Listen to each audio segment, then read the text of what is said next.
Hi, this is Professor Stugard, and in this video we're going to be investigating the concepts of divergence and curl. So, in this video, our goals are to understand conceptually what those measures of divergence and curl mean and what they tell us about a vector field. And of course, we also need to learn the procedure for calculating both divergence and curl. And then we'll take a little bit of time to really think about what the importance of these measurements actually are. So we're going to start with divergence. And divergence is basically a way for us to measure the expansion or the contraction of a vector field at a point. And so in two dimensions, if we have a vector field that just has two component functions, p and q, then the divergence is the partial of p with respect to x plus the partial of q with respect to y. And if we have a three-dimensional vector field, then we simply also add on the partial of r with respect to z. So essentially we're just taking each of those component functions. We're taking the component function for x and taking the derivative with respect to x, the component function for my y component and taking that derivative with respect to y, and then we take the z component function, if it exists, and take the partial derivative of that with respect to z. So a lot of times what we do is we're actually going to use this notation with the upside down triangle, aka our gradient notation, where we use that gradient notation to actually think of it as a vector of our derivative operators. Meaning that anytime we have that upside down triangle, what we're really saying is that we have a vector now where it's the partial with respect to x, then the partial with respect to y, then the partial with respect to z. And then we can think about the divergence as a dot product. Now, which also means, of course, that the divergence is a scalar measure, meaning that when we calculate divergence, we're going to get a scalar back out. Now, we'll either get a scalar function if we're, again, calculating over our entire field, or we will get a scalar value if we are calculating it at a specific point in our vector field. And again, take a quick second to look and see how it hopefully makes sense that that dot product there, again, if we kind of combine those corresponding components and then sum everything, that gets us back to that original definition of our divergence, right? So the partial of p with respect to x plus the partial of q with respect to y and the partial of r with respect to z. And so, again, we have a bunch of partial derivatives, and we know that derivative tells us about the rate of change. And so what's going on here is that when we evaluate the divergence at our point, what we're really looking at is how does our component functions change with respect to the component they're actually describing. So we take all those partials and we add them up. So when we evaluate that divergence at a point P, if the divergence is possible, then we're going to consider that point P to be a source. And we want to really think about that in terms of our field is actually expanding at that point. And again, hopefully that kind of makes sense when we think about this as a derivative, right? We're taking the x component with respect to x, adding that to the y component with respect to y, and the z component with respect to z. And if all of those are positive, or the net increase is positive, then we have a positive rate of change. Things are expanding, getting bigger, and we call our point P a source. Now, the flip side of that is that if I calculate my divergence and it's negative, then my point P is a sink, and that's where things are going to be contracting. And that would be, again, we look at the sum across those three partials, and if the sum across those three partials are negative, we have a negative net rate of change. We have a sink. Our field is contracting. If our divergence is 0, then we say that that point P is incompressible, or we say that it is source-free, meaning that it's not expanding or contracting at that point. There's just, again, kind of basic movement. So, although, again, a lot of times we talk about divergence and, again, curl in terms of three dimensions, I think it's much easier for us to try to understand what's going on if we take a look at some two-dimensional examples first. So my first vector field here is the vector field given by xy. This is also known as a radial field, meaning that every single vector here points away from my origin. All right, any radial field has every vector pointing away from an origin. So let's calculate the divergence for this particular field. So remember, the divergence is just the partial of my first component with respect to x plus the partial of my second component with respect to y. And so my first component is x, so I have the partial of x with respect to x, which is just going to be 1, and then the partial of y with respect to y, because y is my second component, which is also 1. And so the divergence of this field is 2. Now notice that this 2 is a constant. That means that the divergence is 2 for every single point in my entire vector field. And so since it's positive, it means that everywhere where you think about this vector field expanding. And again, if we kind of look at this vector field, it looks like it's expanding, right? Everywhere it's getting bigger, everything's kind of expanding.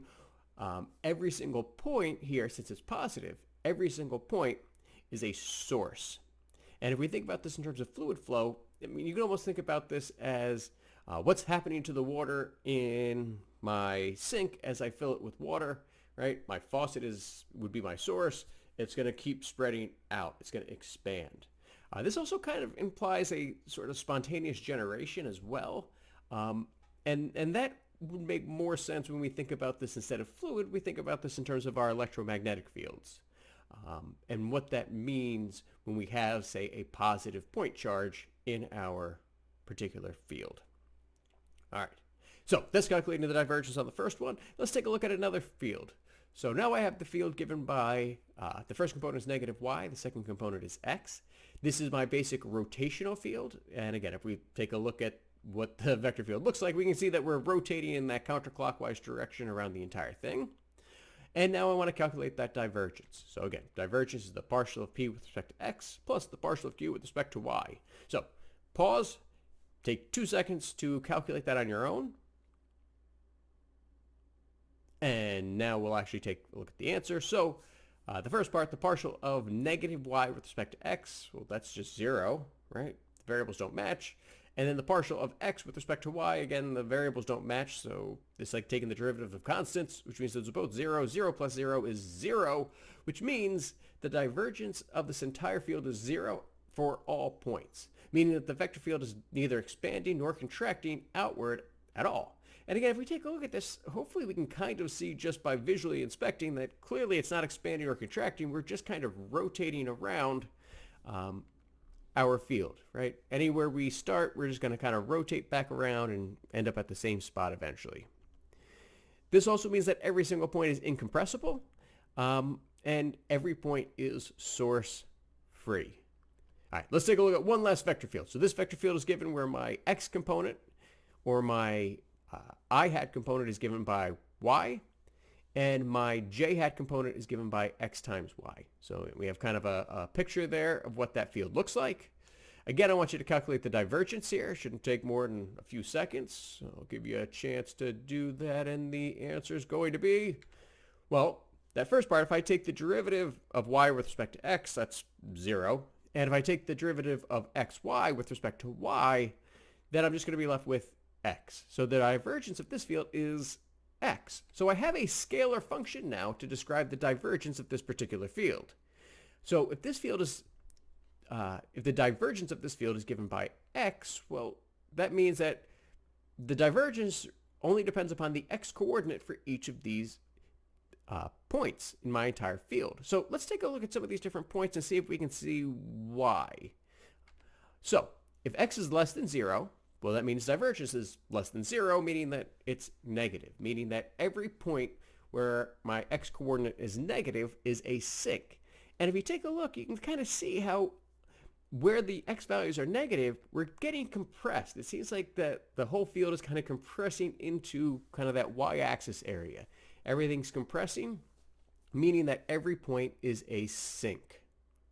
Now, if I look at the positive values of x, meaning that my divergence is now positive, that means that every point where y is positive is a source. And again, if we take a look at those vectors, it looks like every vector is now kind of expanding away from my y-axis here, right? Everything's kind of expanding and my field's getting bigger, meaning that when x is positive, my divergence is positive, and every point is going to be a source.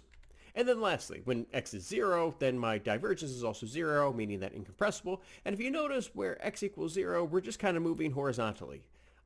There's no compression, there's no expansion. It's just, in this case, kind of lateral movement. All right. So hopefully that gave us a bit of an intuition for what divergence is. Because now we're going to move on to curl. And so curl is a way for us to measure circulation.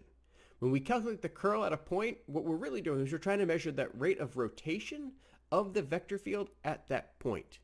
Now, again, usually it's easiest to think about these things in the context of fluid first, since we have kind of a physical understanding or intuition when it comes to how fluid flows.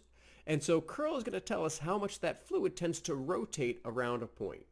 So again, typically we tell students to imagine this by dropping like a paddle wheel into our field at that point, and then seeing what direction is that paddle wheel going to spin, and then how fast would that paddle wheel spin at that particular point in my given vector field.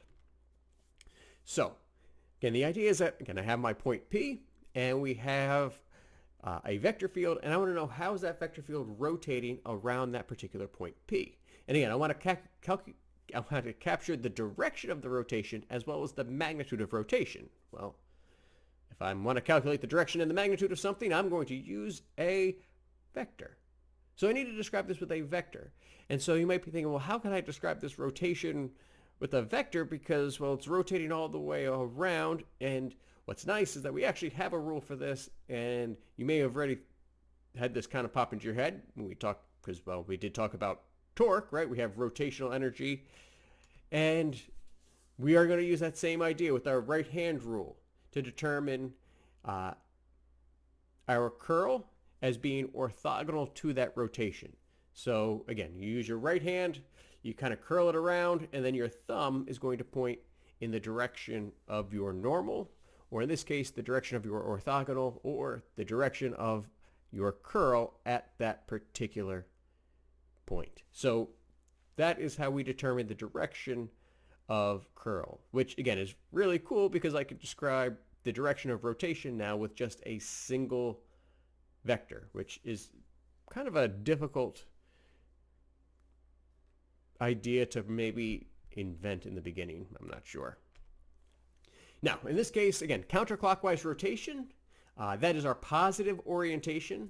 And in this case, that means the curl points up. So we typically want to keep that in mind, counterclockwise, positive orientation, and up.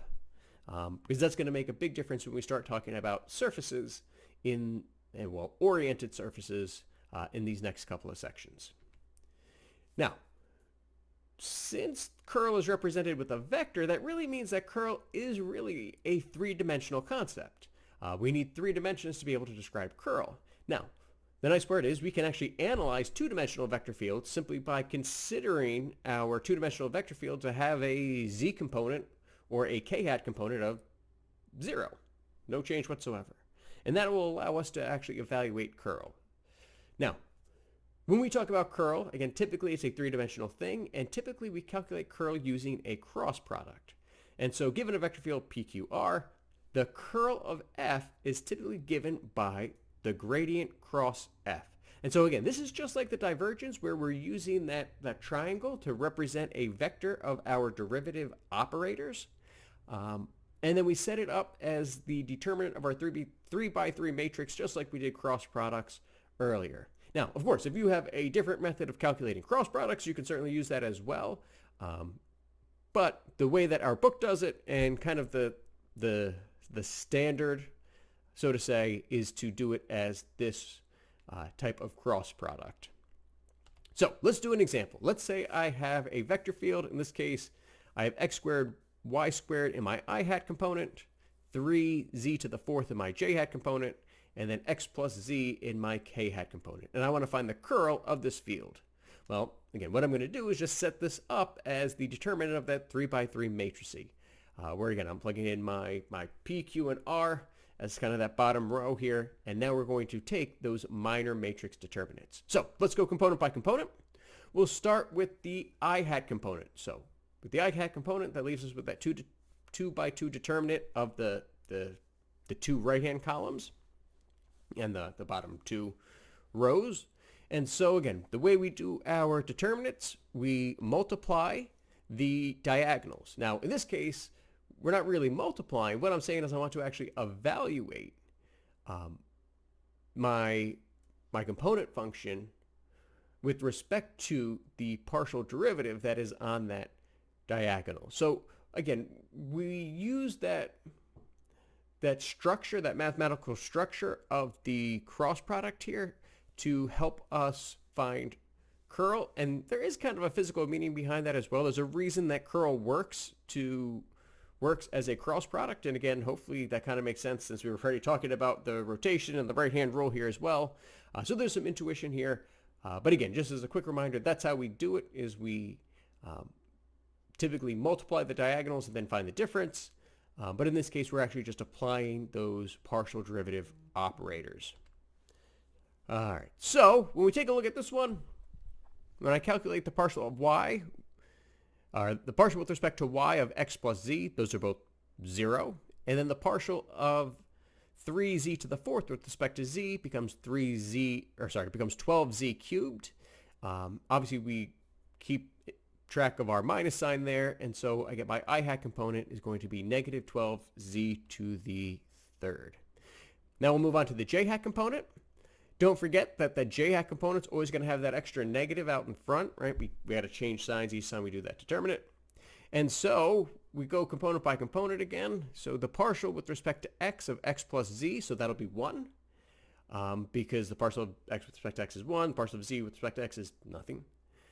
Then we do the partial of z with respect to x squared, y squared, but, well, that's just going to be 0. So I get minus the quantity 1 minus 0, or just negative 1 in my j hat component. All right. Now, I want you guys to do this third one on your own, right? We move over to the k hat component. We want to find those partials. I'll give you a second to do this on your own, and then we'll check our answers. If you're not done checking, make sure you pause, because I'm about to say the answer. When we take those partials here, my k hat component, I should get 2x squared y, because again, the only one that really matters is that second part, the partial with respect to y of x squared, y squared. X squared stays the same, the y squared turns into 2y, and we just kind of regroup and do it that way. So, and when I wanted to find the curl of my field here, I was able to then use that cross product and my minor matrix determinants to find that answer. So again, notice the curl here is going to be itself a vector, right? So we have a vector field, and then the curl, when we calculate that, gives us a vector as our answer. Now, going back to this idea that curl is really a three-dimensional concept, but we can use a two-dimensional vector field. We can analyze that by just making that k hat component equal to 0. Let's take a look at those fields from earlier in the video. And we're going to generalize first, though. So if I'm given a field in 2 dimensions, remember that my p component function is in terms of just x and y, and my q component function is in terms of just x and y. And then again, we're turning that into 3 dimensions by adding that extra 0. Now, if I go ahead and find the curl by, again, applying the cross product here, and now I'm using p, q, and 0, well, what happens when I actually set this up, and I do each of these minor matrix determinants here, well, what's going to happen? So we see in the I hat component, I'll have the partial with respect to y of 0. Well, that'll just be 0. And then the partial with respect to z of q. Now, q is only in terms of x and y because we really only have a 2-dimensional vector field that's just in my xy plane, which means those first 2 go to 0, which means 0 minus 0, I have 0 in my I hat component. We move over to the j hat component. Well, again, we have that 0 taking the derivative with respect to x, but that's 0. And then we take the derivative with respect to z of p, but again, p is in terms of just x's and y's, which means that has to be 0 as well. So my I hat component and my j hat component are both just going to be 0, which means the only thing I'm left with is my k hat component.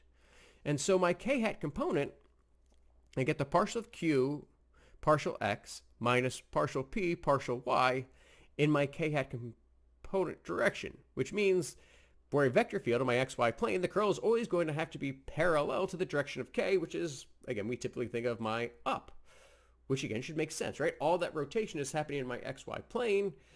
If my curl is orthogonal, it'll have to be in that k hat direction. Although, again, it could be positive or in the negative direction. So it could be up or down depending upon the orientation of my rotation. And wait a second, that partial q partial x minus partial p partial y, does that seem familiar? Have we seen that before? I think we have. Because that was in Green's theorem. That was actually the interior of the double integral that relates our region D to the line integral of our boundary path.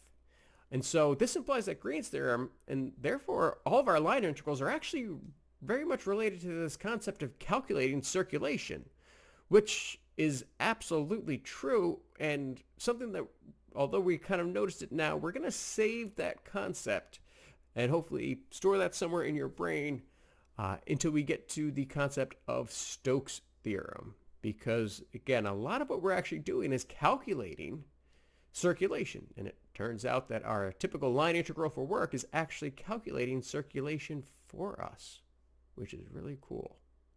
But for now, let's go back to our original vector fields and try to calculate the curl of these two-dimensional fields. And hopefully that'll give us some intuition and we can actually see what this is going to look like.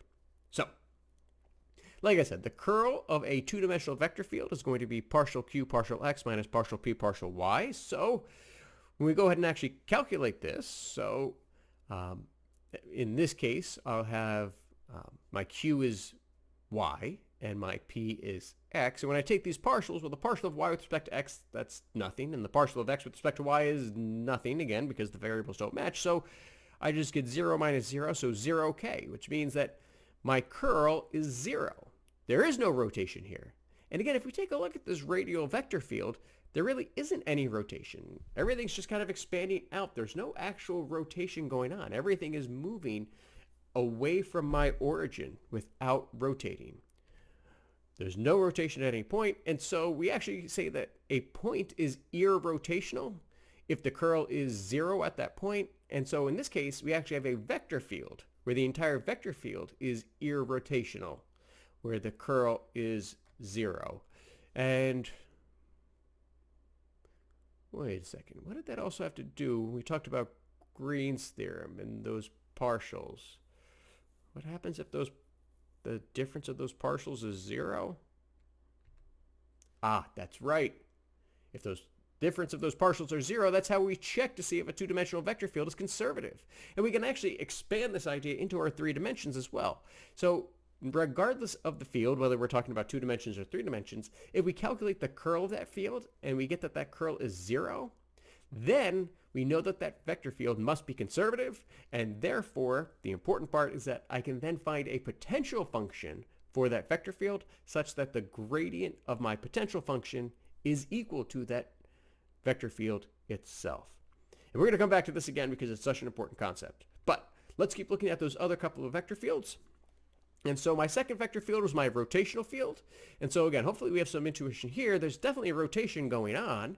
But what is it going to be when we actually calculate it? So again, we have our function, or we have our formula here for the curl. And so I'll give you a second to actually calculate this for yourself. And now that second is over, so hopefully you got a chance to actually write it down. So q is x, so the partial of x with respect to x is going to be 1.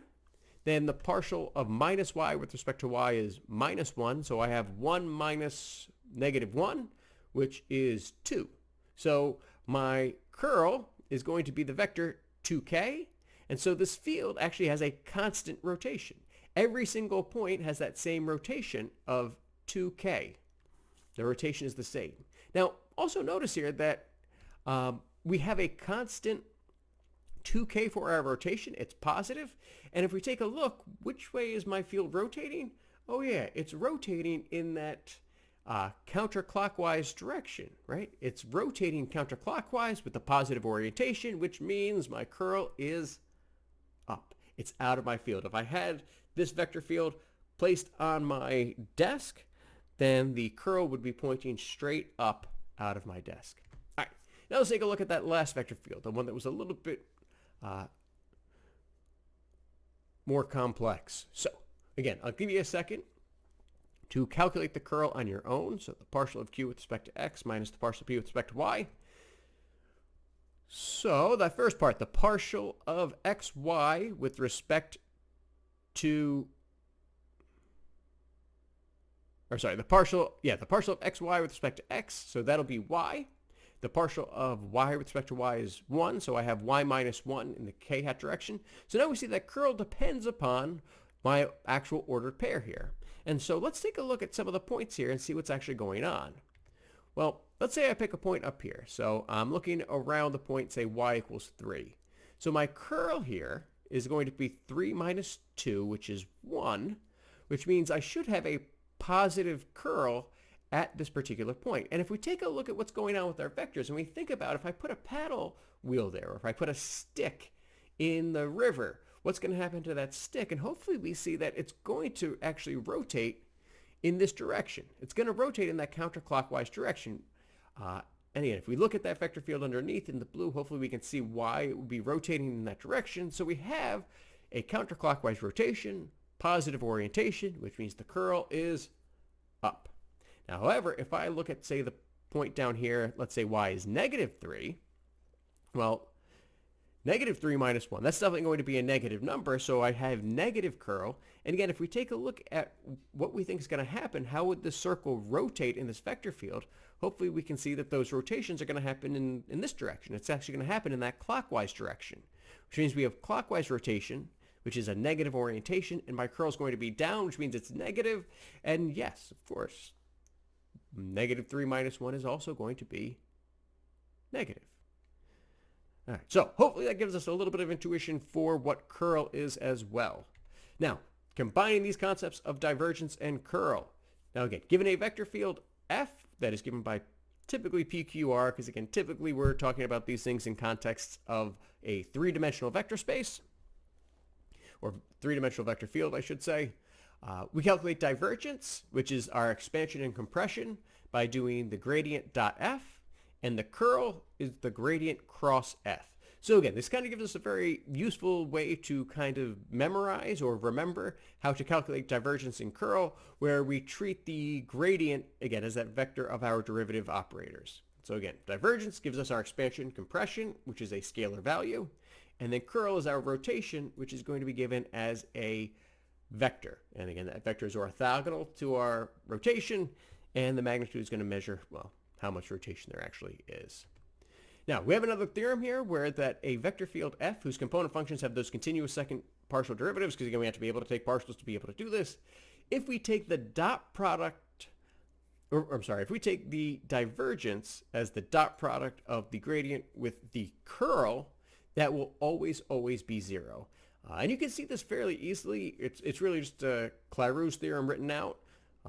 You can certainly go out and write out the formula for curl if you don't want to memorize the how to do the, if you'd rather memorize it than do the matrix determinants each time, that's fine. And then if you dot it, you're going to get a bunch of partials that actually end up all canceling out thanks to Clairaut's theorem, given we have continuous second partial derivatives.